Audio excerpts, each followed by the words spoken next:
사랑하는 성도님들, 뇌과학자가 MRI로 촬영한 놀라운 영상을 보셨습니까? 기도하기 전과 후의 뇌 모습이 완전히 다릅니다. 불안과 걱정을 담당하는 뇌 부위는 진정되고 평안과 치유를 관장하는 부위는 활짝 열리는 것이죠. 하버드 의과대학에서 20년간 기도의 치유 효과를 연구한 허버트 벤슨 박사는 이렇게 말했습니다. 기도는 뇌의 구조 자체를 바꾸는 가장 강력한 치유 도구라고 말입니다. 그런데 더욱 놀라운 사실이 있습니다. 수많은 기도 중에서도 예수님이 가르쳐 주신 주기도문이 뇌의 가장 완벽한 치유 반응을 일으킨다는 것입니다. 2000년 전 갈릴리 호숫가에서 제자들에게 전해주신 그 기도가 현대 뇌과학이 찾던 마음, 치유의 완벽한 공식이었던 것이죠. 혹시 밤에 잠 못 이루며 뒤척이신 적 있으십니까? 검진 결과 문자 하나에 가슴이 덜컥 내려앉거나 자녀 직장 소식에 하루 종일 불안이 계속되는 그런 경험 말입니다. 바로 그때 주기도문이 여러분의 뇌를 어떻게 바꿀 수 있는지 과학적 근거와 함께 알려드리겠습니다. 오늘 저는 세계 최고 의학 연구기관들이 밝혀낸 주기도문의 놀라운 비밀을 성경의 진리와 함께 나누려고 합니다. 단순히 마음의 위로가 아닌 의학적으로 입증된 뇌치유의 4가지 단계를 차근차근 풀어보겠습니다. 첫 번째로 하늘에 계신 우리 아버지라고 부르는 순간 뇌에서 일어나는 애착 치유 효과를 살펴보겠습니다. 둘째로 이름이 거룩히 여김을 받으시오며 라고 고백할 때 뇌 속의 주의 집중 시스템이 어떻게 재정비되는지 확인하겠습니다. 셋째로 나라가 임하시오며 뜻이 이루어지이다 할 때 절망의 뇌파가 희망의 뇌파로 바뀌는 과정을 알아보겠습니다. 마지막으로 일용할 양식과 용서와 보호를 구하는 기도가 일상 스트레스를 뇌과학적으로 해결하는 실제 방법들을 전해드리겠습니다. 정말 놀랍지 않습니까? 하나님이 창조하신 우리 뇌가 하나님께 드리는 기도에 가장 완벽하게 반응하도록 설계되어 있었다는 것 말입니다. 첫 번째로 하늘에 계신 우리 아버지. 이 한마디가 외상 후 스트레스와 애착 손상을 치유합니다. 사랑하는 성도님들, 나이가 들수록 어린 시절의 기억들이 더 선명해질 때가 있습니다. 부모님의 엄한 꾸지람, 형제들과의 비교, 가난했던 집안 사정 때문에 받았던 상처들이 가끔 마음을 무겁게 만들죠. 하버드 의대 허버트 벤슨 박사의 연구에 따르면 아버지라는 단어를 반복해서 부를 때 뇌의 편도체에서 나오는 스트레스 호르몬이 현저히 줄어든다고 합니다. 특히 안전한 애착을 경험하지 못한 사람일수록 이 효과가 두드러지게 나타납니다. 성경은 이미 이 진리를 선포하고 있었습니다. 로마서 8장 15절에서 너희는 다시 무서워하는 종의 영을 받지 아니하고 양자의 영을 받았으므로 우리가 아빠 아버지라고 부르짖느니라고 말씀합니다. 또한 시편 68편 5절은 하나님은 고아의 아버지시며 과부의 재판장이시라고 증언합니다.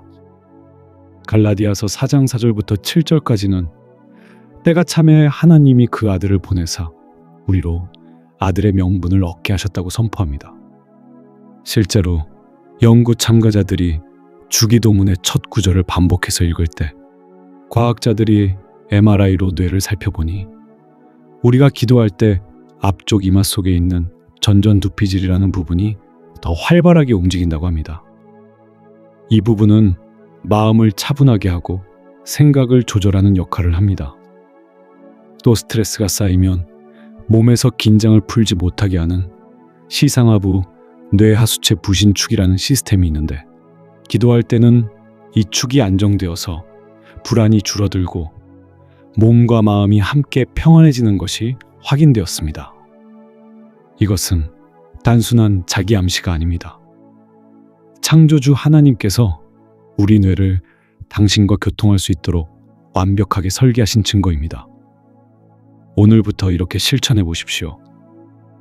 아침에 눈을 뜰 때 천천히 10번 반복해서 말해 보십시오. 하늘에 계신 우리 아버지. 각 단어를 천천히 음미하며 발음하십시오. 하늘에 계신 우리 아버지. 그리고 깊게 호흡하면서 속으로 이렇게 고백하십시오. 아버지, 오늘도 저를 품어주소서. 병원 대기실에서 불안할 때도 이 기도를 조용히 반복하십시오. 마음의 떨림이 점점 잦아드는 것을 느끼게 될 것입니다. 정말 놀랍지 않습니까?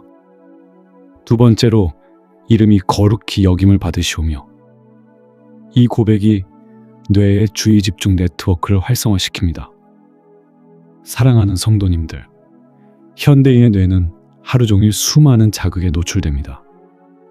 스마트폰 알림, 뉴스 속보, 동네 단톡방의 잡다한 소식까지 끊임없이 마음을 흔들어 놓습니다. 스탠포드 대학의 신경과학자들이 명상과 기도의 뇌과학적 효과를 비교 연구한 결과 하나님의 거룩함에 집중하는 기도가 일반적인 명상보다 훨씬 강력한 주의 집중 효과를 보인다고 발표했습니다. 특히 하나님의 이름을 높이는 찬양과 기도를 할 때 뇌의 기본 모드 네트워크가 재정렬되면서 불필요한 잡념이 줄어든다는 것입니다. 성경은 이미 이 원리를 가르치고 있었습니다. 이사야서 6장 3절에서 거룩하다, 거룩하다, 거룩하다. 만군의 여호와여, 그의 영광이 온 땅에 충만하도다 라고 천사들의 찬양을 기록합니다.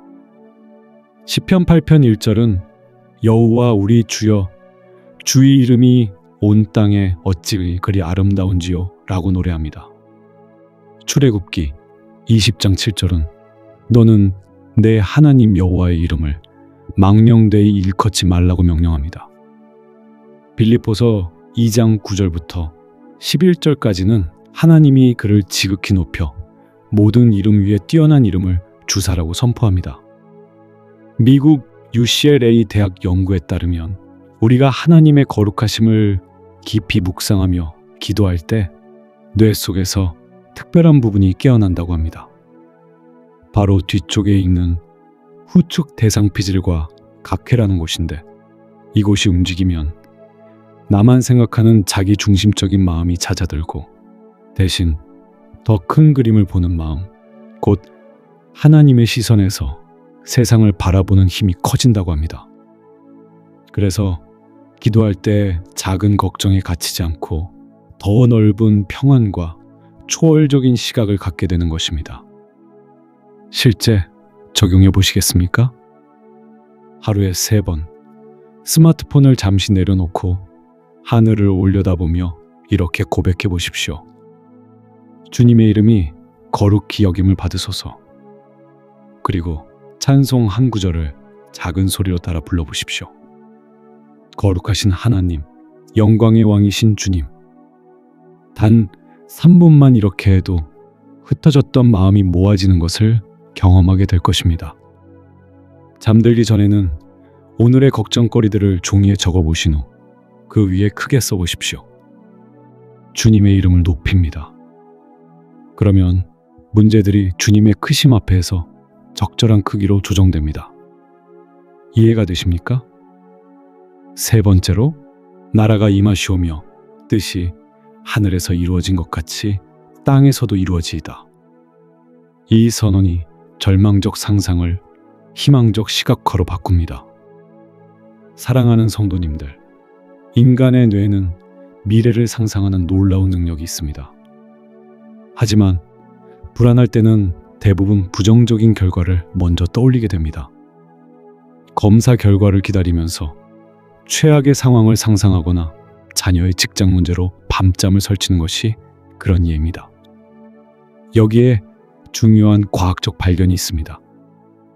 하버드 의대와 MIT가 공동으로 연구한 결과 하나님의 선한 계획을 묵상하며 기도할 때 뇌 속의 보상 시스템이 활성화되어 희망과 동기가 살아난다고 합니다. 특히 주님의 나라가 임하게 하소서라고 기도할 때는 뇌의 앞쪽 깊은 곳, 복내 측 전전두피질이라는 부위가 활발해지는데, 이곳이 깨어나면 미래를 긍정적으로 보고 목표를 향해 나아가려는 힘이 커진다고 합니다. 사랑하는 성도님들, 쉽게 말하면 절망적인 상상이 줄어들고 대신 하나님이 주실 선한 내일을 기대하는 마음이 자라난다는 것입니다. 그래서 이런 기도를 반복할수록 불안 속에서도 희망이 살아나고 하루를 붙잡을 힘이 생기게 됩니다. 성경은 이 진리를 명확히 가르칩니다. 누가복음 17장 21절에서 예수님은 하나님의 나라는 너희 안에 있느니 라고 말씀하셨습니다.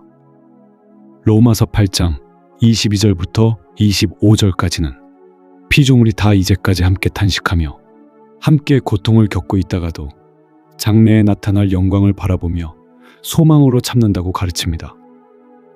요한계시록 21장 4절은 모든 눈물을 그 눈에서 닦아주시니 다시는 사망이 없고 애통하는 것이나 곡하는 것이나 아픈 것이 다시 있지 아니하리니 처음 것들이 다 지나갔음 이러라고 약속합니다. 마태복음 26장 39절에서는 겟세마네 동산의 예수님이 내 원대로 마옵시고 아버지의 원대로 하옵소서라고 기도하신 모범을 보여줍니다. 존스 홉킨스 의대의 뇌과학 연구팀은 종교적 기도와 명상을 하는 사람들의 뇌를 장기간 관찰한 결과 미래에 대한 불안감을 조절하는 뇌의 영역이 더욱 발달해 있다고 발표했습니다. 이제 구체적으로 적용해 보겠습니다. 아침 식사 전에 이렇게 선포해 보십시오. 주님의 나라가 우리 가정에 임하게 하소서. 점심시간에 잠시 조용한 곳에서 눈을 감고 속삭여 보십시오. 주님의 뜻이 제 삶에 이루어지게 하소서. 검사 결과를 기다리거나 어려운 상황에 처했을 때는 이렇게 고백하십시오. 주님, 저는 결과를 통제할 수 없지만 제 마음을 주님께 맡깁니다. 주님의 선하신 계획을 믿습니다. 이런 기도를 일주일만 꾸준히 해보십시오. 같은 문제를 바라보는 시각이 달라지는 것을 경험하게 될 것입니다. 공감하십니까? 네 번째로, 오늘 우리에게 일용할 양식을 주시옵고 우리가 우리에게 죄 지은 자를 사하여 준 것 같이 우리 죄를 사하여 주시옵고 우리를 시험에 들게 하지 마시옵고 다만 악에서 구하시옵소서. 이 세 가지 기도가 일상 스트레스의 뇌과학적 해법입니다. 먼저 일용할 양식에 대한 기도입니다. 사랑하는 성도님들, 현대인의 가장 큰 스트레스 중 하나는 미래에 대한 과도한 걱정입니다. 내일 일, 다음 달 생활비, 몇 년 후 건강까지 미리 걱정하다 보면 뇌가 지치고 몸도 따라서 피곤해집니다. UCLA 대학 신경과학 연구소에서 나온 연구에 따르면 우리가 현재 순간에 집중하며 기도할 때 뇌가 쓸데없이 과거를 곱씹거나 미래를 지나치게 걱정하는 습관을 줄일 수 있다고 합니다. 뇌 안에는 기본 모드 네트워크라는 부분이 있는데 이곳이 과도하게 활동하면 지난 일들을 계속 떠올리며 마음이 무거워지고 앞으로 일어날 일을 걱정하며 불안이 커집니다. 그런데 오늘의 일용할 양식을 구하는 기도처럼 지금 이 순간에 마음을 두면 이 뇌의 회로가 차분해지고 불필요한 걱정이 잦아들어 마음이 훨씬 평안해진다는 것입니다. 성경의 가르침이 정확했습니다.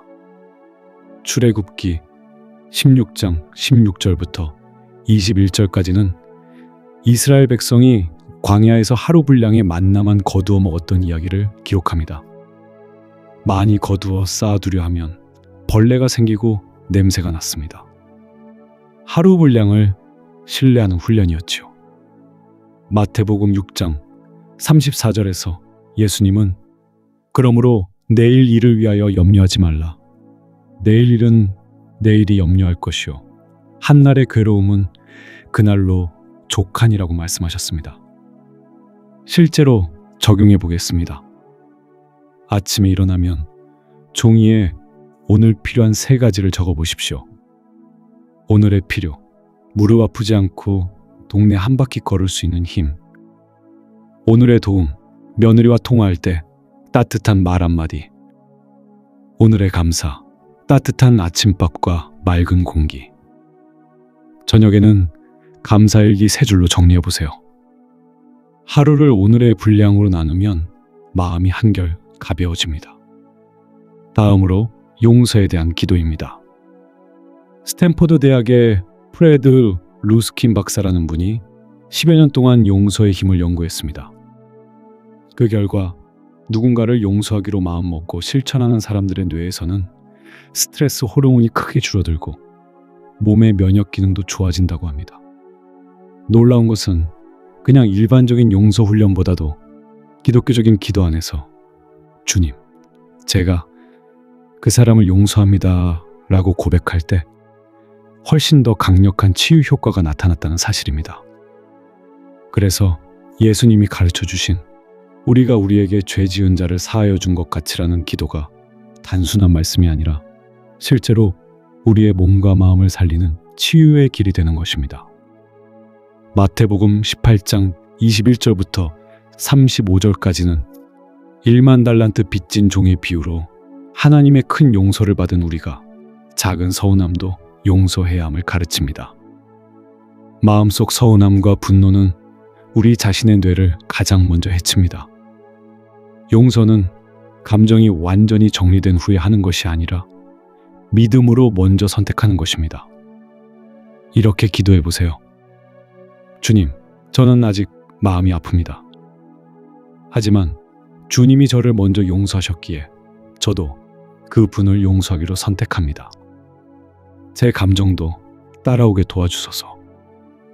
마지막으로 시험과 악에서의 보호를 구하는 기도입니다. 에베소서 6장 12절은 우리의 씨름이 혈과 육을 상대하는 것이 아니라고 가르칩니다. 요한일서 2장 16절은 이 세상에 있는 모든 것이 육신의 정욕과 안목의 정욕과 이생의 자랑이니라고 경고합니다. 고린도전서 10장 12절부터 13절까지는 선줄로 생각하는 자는 넘어질까 조심하라 하시며 하나님은 감당하지 못할 시험을 허락하지 않으시고 피할 길을 주신다고 약속합니다. 미국 듀크 대학교 의료센터에서 연구한 결과가 있습니다. 하나님께 보호를 구하는 기도를 꾸준히 드리는 분들은 충동적인 행동이나 중독적인 습관을 더 잘 다스린다고 합니다.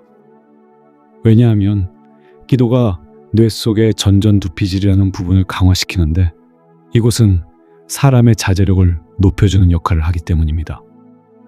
그래서 시험에 들지 않게 해달라고 기도하는 것은 단순한 말이 아니라 실제로 우리 뇌가 유혹을 이기고 더 현명한 선택을 할 수 있도록 돕는 길이 되는 것입니다. 오늘부터 화가 치밀 때 10초 멈춤을 연습해 보십시오. 깊이 숨을 들이쉬고 마음속으로 이렇게 기도해 보세요. 주님, 지금 저를 지켜주소서. 그리고 하나부터 10까지 천천히 세어보십시오. 그 다음에 입을 여십시오. 대화의 질이 완전히 달라질 것입니다. 아침에는 이렇게 기도로 시작하십시오. 주님, 오늘 제 눈과 귀와 입을 지켜주소서. 이 손으로 선을 행하게 하시고 이 발로 의로운 길을 걷게 하소서. 그날 하루는 분명히 다를 것입니다. 사랑하는 성도님들, 이제 정리해 보겠습니다. 첫 번째로, 하늘에 계신 우리 아버지라고 부를 때 뇌의 편도체가 진정되고 안전한 애착이 형성됩니다. 로마서 8장 15절과 시편 68편 5절, 갈라디아서 4장 4절부터 7절의 약속대로 우리는 하나님의 자녀가 됩니다. 두 번째로, 이름이 거룩히 여김을 받으시오며 라고 고백할 때 뇌의 주의 집중 네트워크가 활성화되어 잡념이 줄어들고 우선순위가 정렬됩니다. 이사야서 6장 3절과 시편 8편 1절, 출애굽기 20장 7절, 빌립보서 2장 9절부터 11절이 이를 뒷받침합니다. 세 번째로, 나라가 임하시오며 뜻이 이루어지다라고 기도할 때 뇌의 보상 시스템이 활성화되어 절망이 희망으로 바뀝니다. 누가복음 17장 21절과 로마서 8장 22절부터 25절, 요한계시록 21장 4절, 마태복음 26장 39절이 이를 증명합니다. 네 번째로, 일용할 양식과 용서와 보호를 구할 때 일상의 스트레스가 뇌과학적으로 해결됩니다. 출애굽기 16장 16절부터 21절과 마태복음 6장 34절, 마태복음 18장 21절부터 35절, 에베소서 6장 12절, 요한일서 2장 16절, 고린도전서 10장 12절부터 13절이 그 근거입니다. 이제 하루 5분 주기도문 루틴을 시작해 보십시오. 아침 2분, 점심 1분, 저녁 2분. 짧은 기도가 뇌를 바꾸고 뇌의 변화가 인생을 바꿉니다. 그런 경험이 찾아올 것입니다. 기도 후에 표정이 부드러워지고 말투가 온화해지며 같은 문제도 덜 무겁게 느껴지는 순간들 말입니다. 이것이 바로 주기도문이 주는 과학적이고 영적인 은혜입니다. 마태복음 6장 9절부터 13절의 약속이 이루어지는 것입니다. 사랑하는 성도님들, 오늘 말씀이 위로가 되셨다면 좋아요를 눌러주시고 기도 제목을 댓글로 남겨주십시오. 함께 중보하며 이 채널이 치유와 소망의 통로가 되기를 바랍니다. 이제 축복합니다. 주님, 사랑하는 성도님들의 뇌와 마음을 축복합니다. 아버지라 부를 때 안전한 품을 경험하게 하시고 주의 이름을 높일 때 마음이 정돈되게 하소서. 주님의 나라를 바랄 때 희망이 솟아나게 하시고 일상의 기도로 평안을 누리게 하소서. 병든 몸에는 치유를, 상한 마음에는 회복을, 흔들리는 가정에는 화평을, 외로운 길에는 동행을 허락하소서. 이제는 우리 주 예수 그리스도의 은혜와 하나님의 사랑과 성령님의 교통하심이 사랑하는 성도님들과 함께 하시기를 축원합니다. 아멘.